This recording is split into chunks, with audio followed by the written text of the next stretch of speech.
கர்த்தருடைய பரிசுத்த நாமம் மகிமைப்படுவதாக.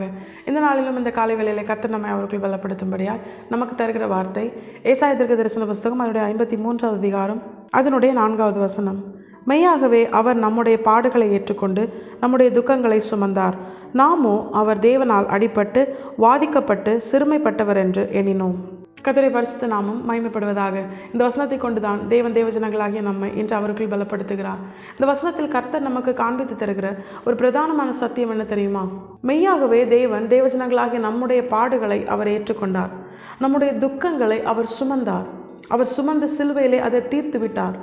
தேவஜனங்களாகி நம்முடைய வாழ்க்கையில பாடுகளும் இல்லை, துக்கங்களும் இல்லை. இந்த வசனத்தை துவங்கும் பொழுது பரிசுத்த ஆவியானவர் தம்முடைய தாசனாகிய ஏசாயாவை கொண்டு எப்படி எழுத வைக்கிறார் தெரியுமா?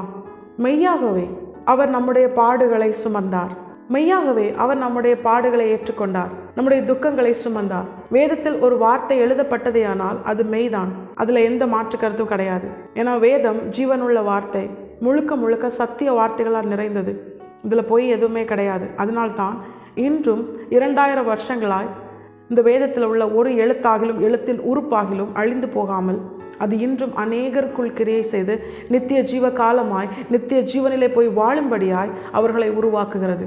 அப்படி இருக்கும் பொழுது இந்த வசனத்தை மெய்யாகவே என்று பரிசுத்த ஆவியானவர் தம்முடைய தாசனை கொண்டு துவங்கினாரே, ஆனால் இந்த வசனம் எவ்வளவாய் சத்தியமுள்ள வார்த்தை, அது இன்னும் உறுதிப்படுகிறது. உண்மையாகவே நம்முடைய பாடுகளை அவர் ஏற்றுக்கொண்டார். நம்முடைய துக்கங்களை அவர் சுமந்தார். இதை தேவஜனங்களாகிய நாம் உணர்ந்திருக்கிறோமா? தேவன் இன்று தேவஜனங்களாகிய நம்மை பார்த்து கேட்கிற கேள்வி அதுதான். இந்த வசனத்தை வாசிக்கும் பொழுதோ இல்லை இந்த வசனத்தை கேட்கும் பொழுதோ நமக்குள்ள ஒரு எண்ணம், ஒரு கேள்வி எழும்பும். அப்பொழுது ஏன் நம்முடைய வாழ்க்கையில் இன்னும் பாடுகள் குறையாமல் அந்த பாடுகள் அதிகரிக்கிறது? தேவஜனங்களாகிய நம்முடைய வாழ்க்கையில் ஒரு சில பாடுகள்னா பிரச்சனை இல்லை, எல்லாமே பாடுகளாக இருக்கிறதே, எல்லாமே துக்கம் நிறைந்ததாக இருக்கிறதே.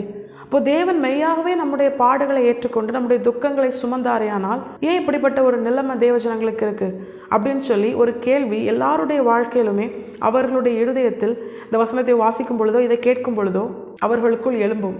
தேவன் தேவஜனங்களாகிய நமக்கு அதற்கான காரணத்தையும் தெளிவாக எழுதி கொடுத்திருக்கிறார். இந்த வசனத்தின் பிற்பகுதி நீங்கள் வாசிச்சிங்கன்னா, நாமோ அவர் தேவனால் அடிபட்டு வாதிக்கப்பட்டு சிறுமைப்பட்டவர் என்று எண்ணினோம். கர்த்தருடைய பரிசுத்த நாமம் மகிமைப்படுவதாக. இதுதான் அதற்கான காரணம். நம்முடைய எண்ணம் தேவன் நமக்காக செய்த நன்மையை நாம் அனுபவிக்க விடாதபடிக்கு அது தடை செய்கிறது. தேவஜனங்களாக நம்முடைய வாழ்க்கையில எப்பொழுது வசனம் கிரியை செய்யும்? இந்த அதிகாரத்தின் துவக்கத்தில் நீங்க பார்த்தீங்கன்னா, கர்த்தருடைய புயம் எப்பொழுது வெளிப்படும்? கர்த்தரால் கொடுக்கப்பட்ட வசனங்களை எவன் ஒருவன் விசுவாசிக்கிறானோ அவனுடைய வாழ்க்கையிலே கர்த்தருடைய புயம் வெளிப்படும். அப்போ வசனத்தை விசுவாசிக்கணும். அவர் நம்முடைய பாடுகளை ஏற்றுக்கொண்டார் அப்படின்னு வேதம் சொல்லுகிறதே, ஆனால் இதை நம்ம விசுவாசிக்கணும். எங்கள் ஆண்டவரே இன்னும் நிறைய பாடுகள் அதிகமாயிட்டு தான் போகுது அப்படின்னு சொல்லி நம்ம சூழ்நிலையை பார்க்கக்கூடாது. சூழ்நிலையில் பாடுகள் இருந்தது போல இருக்கும், ஆனால் வேதம் சொல்லுகிறது அவர் நம்முடைய பாடுகளை ஏற்றுக்கொண்டார். இது எதை காண்பிக்கிறது தெரியுமா? பாடுகளை ஏற்றுக்கொண்டார் அப்படின்னா வாழ்க்கையில் பாடுகளே வராதா அப்படின்னு கேட்டால் நிச்சயமாக இல்லை. தேவஜனங்களாகிய எல்லாருடைய வாழ்க்கையிலும் அவர்கள் தேவனுக்காக பக்தியும் வைராக்கியமாய் உண்மை உத்தமாய் வாழ தங்களை அர்ப்பணிக்கும் பொழுது அவர்களுக்கு அதிகமான பாடுகள் வரும். ஆனால் பாடுகளை ஏற்றுக்கொண்டார் என்ற வசனம் எப்பொழுது அவர்களுக்குள் நிறைவேறும் தெரியுமா? அவர்கள் வசனத்தை வாசிக்கும் பொழுது, அதை விசுவாசிக்கும் பொழுது அவர்களுக்கு வருகிற பாடுகள் அவர்களை மேற்கொள்ளாது. அவர்களுக்கு வருகிற துக்கம் நிறைந்த காரியங்கள் அவர்களுக்கு ஒரு சுமையாய் மாறாது. அந்த சுமை அவர்களை தேவனுக்காக ஓடுகிற அந்த ஓட்டத்திலிருந்து விலகி போகவோ பின்வாங்கி போகவோ அது காரணமாக இருக்காது. அந்த சுமை அவர்களை மேற்கொள்ளாது. தேவஜனங்களாகிய நமக்கு கர்த்தர் தருகிற ஒரு பிரதானமான ஒரு ஆசீர்வாதம் இதுதான். உலக ஜனங்களுக்கும் தேவஜனங்களுக்கும் உள்ள வேறுபாடு இதுதான். எவ்வளவு பாடுகள் வந்தாலும் அந்த பாடுகள் நம்முடைய வாழ்க்கையில் நம்முடைய இருதயத்தை மேற்கொள்ளாதபடிக்கு, ஒரு தவறான முடிவை நோக்கி தேவஜனங்கள் செல்லாதபடிக்கு தேவனுடைய வசனம் மட்டுமே அவர்களை காத்து கொள்கிறது. ஒரு பொல்லாத ஒரு சூழ்நிலை, ஏதாவது ஒரு இக்கட்டான சூழ்நிலை தேவஜனங்களுக்கு வந்தால் கூட பரத்திலிருந்து அவர் தம்முடைய வார்த்தையை அனுப்பி முதலாவது தேவஜனங்களுடைய இருதயத்தை அவர் பலப்படுத்துகிறார். அவர்கள் தொய்ந்து போகாமல், அவர்கள் சோர்ந்து போகாமல், அந்த சம்பவத்தில் அவர்கள் மூழ்கி போகாமல் கர்த்தர் அவர்களை பலப்படுத்துகிறார். அந்த பாடுகள் அவரை மேற்கொள்ளாது. அந்த துக்கம் அவர்களை மூழ்கி போக செய்யாது. இந்த ஒரு அனுபவத்தை நாம் அறிந்து கொண்டிருக்கிறோமா? வசனத்தை கேட்கிறோம், அதை வாசிக்கிறோம், ஆனால் அதை விசுவாசிக்கிறோமா? நம்முடைய பாடுகளை அவர் ஏற்றுக்கொண்டார் என்று வேதம் சொல்லுகிறதே, ஆனால் நிச்சயமாய் அவர் ஏற்றுக்கொண்டார்.